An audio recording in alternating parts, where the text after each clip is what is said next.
Welcome to Democracy Now!, democracynow.org, the War and Peace Report. I'm Amy Goodman.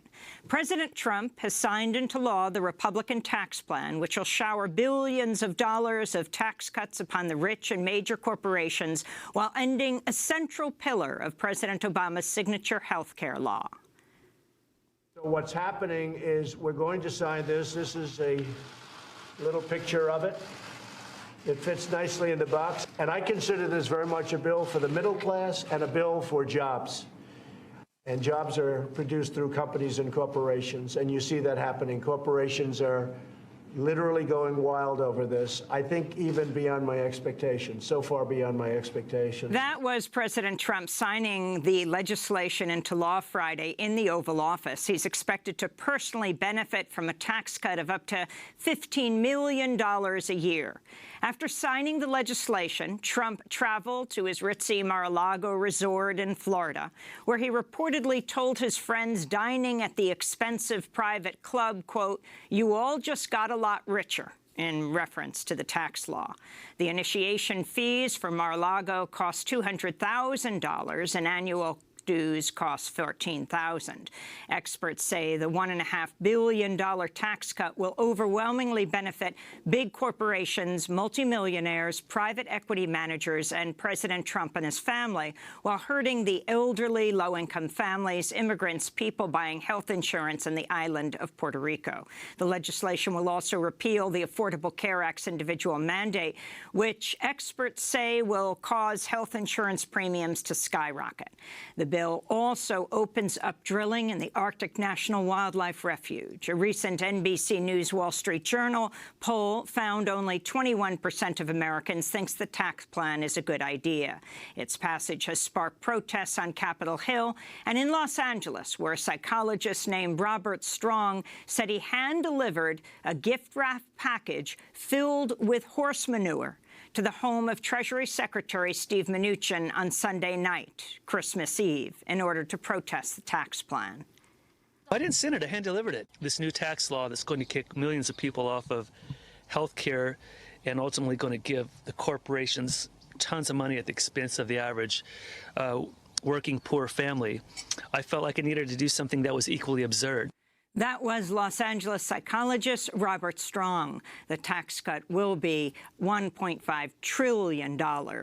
Meanwhile, also in California, students and activists have launched a statewide campaign to gather signatures for a ballot measure that would reinstate California's inherited estate tax in order to provide free tuition for public universities and community colleges across California. They launched the grassroots initiative only days after Republican lawmakers voted to slash the federal estate tax as part of Trump's tax plan. This is one of the student organizers. My name is Cynthia Diaz, and I currently attend City College in San Francisco. College for All is a ballot initiative that will make college tuition free all across California, which includes UCs, Cal States, and community colleges, by taxing the inheritance of the rich. It prioritizes low-income students, but it also includes undocumented students under AB 130, formerly incarcerated students, and non-traditional students, those who do not go to college directly from high school. That was Cynthia Diaz, a student organizer with the College for All California campaign.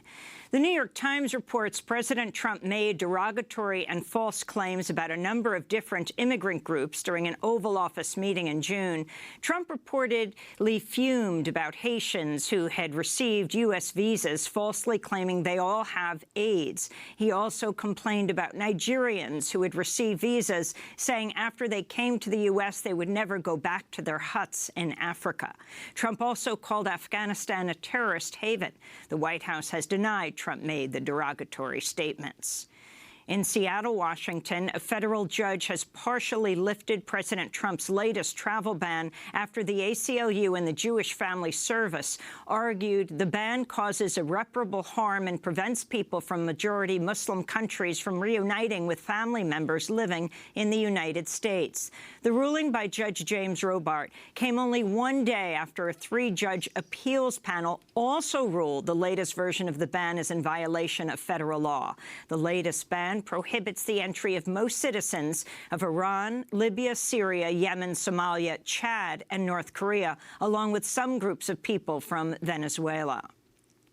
The deputy director of the FBI, Andrew McCabe, is expected to resign within the next few months. McCabe was the right-hand man of former FBI Director James Comey, and he briefly ran the FBI after President Trump fired Comey.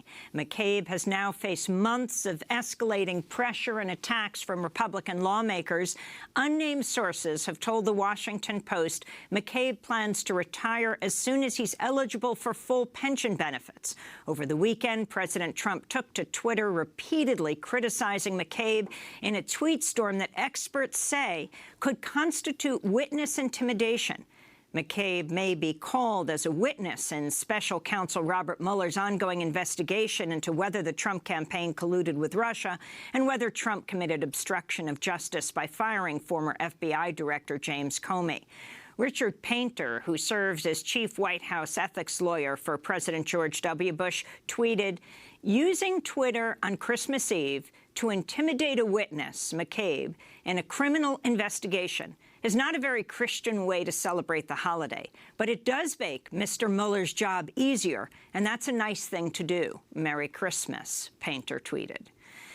The leadership of Miss America organization has resigned after the Huffington Post published a series of emails in which the organization's CEO and its employees referred to the women contestants as the C word and malcontents, called former winner Gretchen Carlson a snake, and shamed another former winner about her weight gain. In response to the expose, 49 former Miss Americas called on the organization's CEO, Sam Haskell, and other leaders to resign. Haskell and other members of the leadership then resigned over the weekend. The U.S. ambassador to the United Nations, Nikki Haley, is claiming the U.S. helped push the United Nations to cut its budget for the upcoming year by $285 million.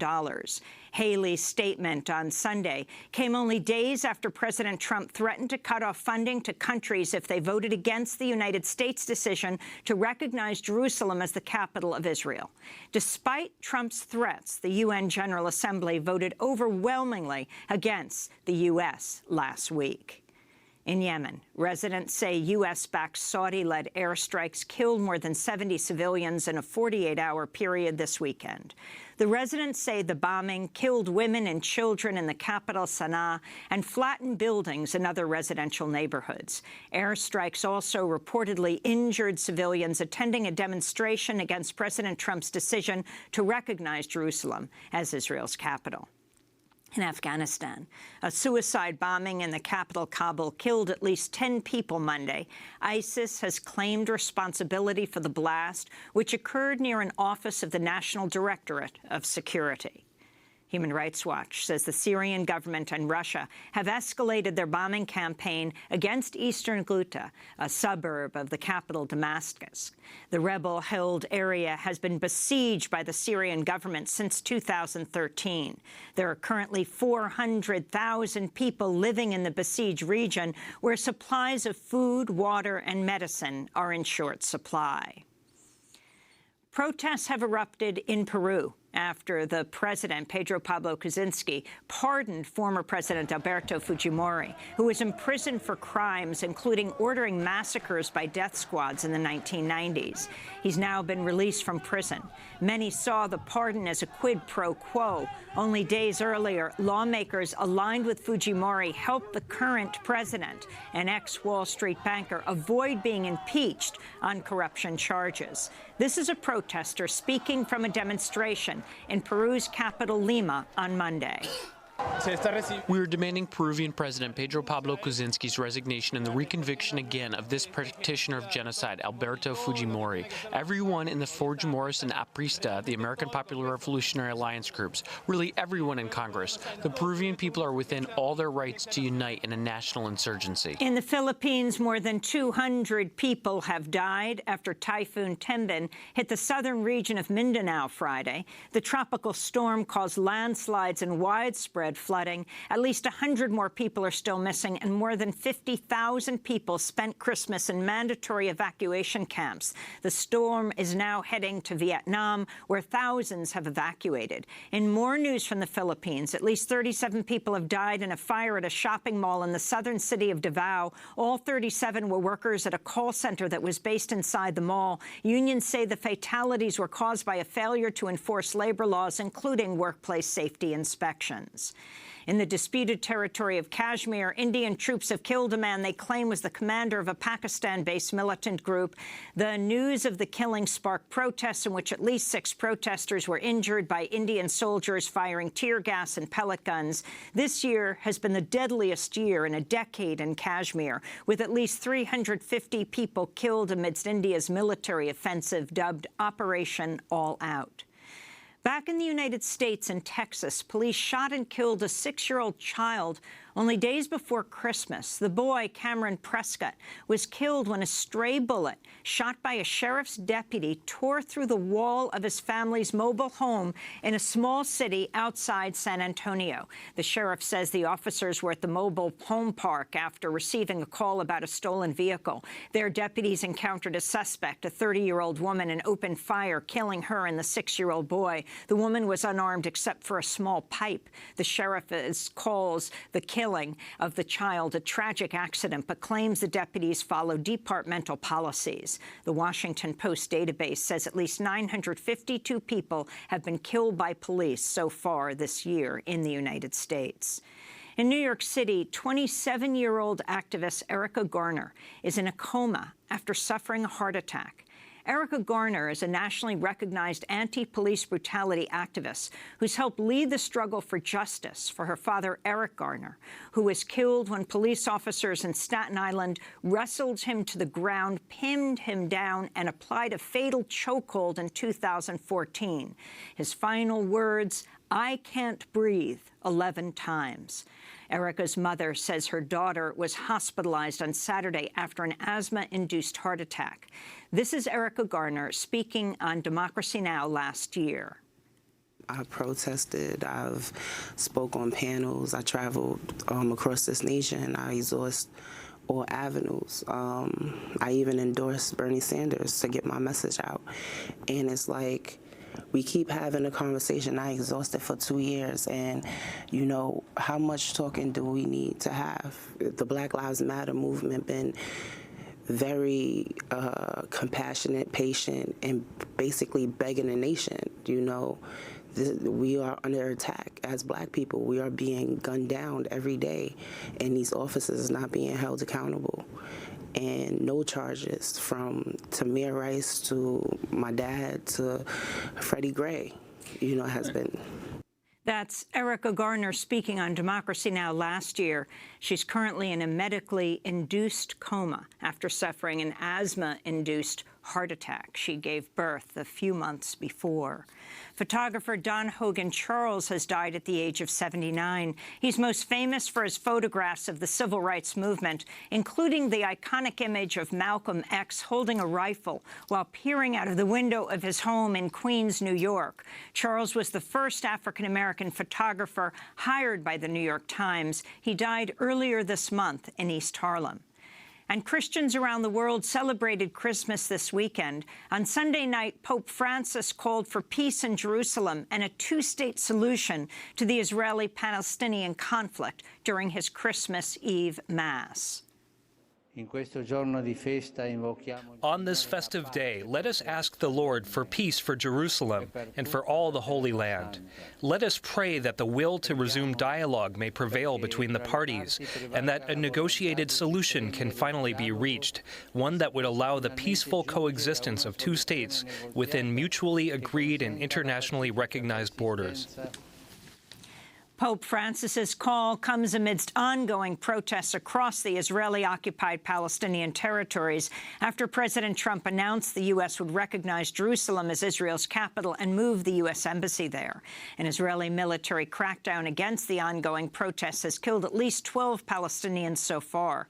During Pope Francis's Christmas Eve Mass, he also lifted up the plight of refugees worldwide and called for peace for the Muslim minority Rohingyas who've been the victims of a a brutal ethnic cleansing campaign by the Burmese military.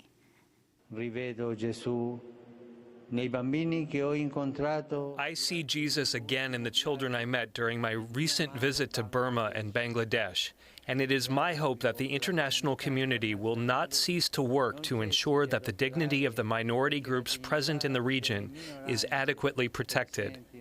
The UN General Assembly has voted overwhelmingly in favor of a resolution demanding Burma end the military campaign against the Rohingyas, grant the persecuted minority group full citizenship rights, and ensure the safe return of the hundreds of thousands of Rohingyas who have fled into neighboring Bangladesh. And those are some of the headlines. This is Democracy Now!, democracynow.org, The War and Peace Report. I'm Amy Goodman.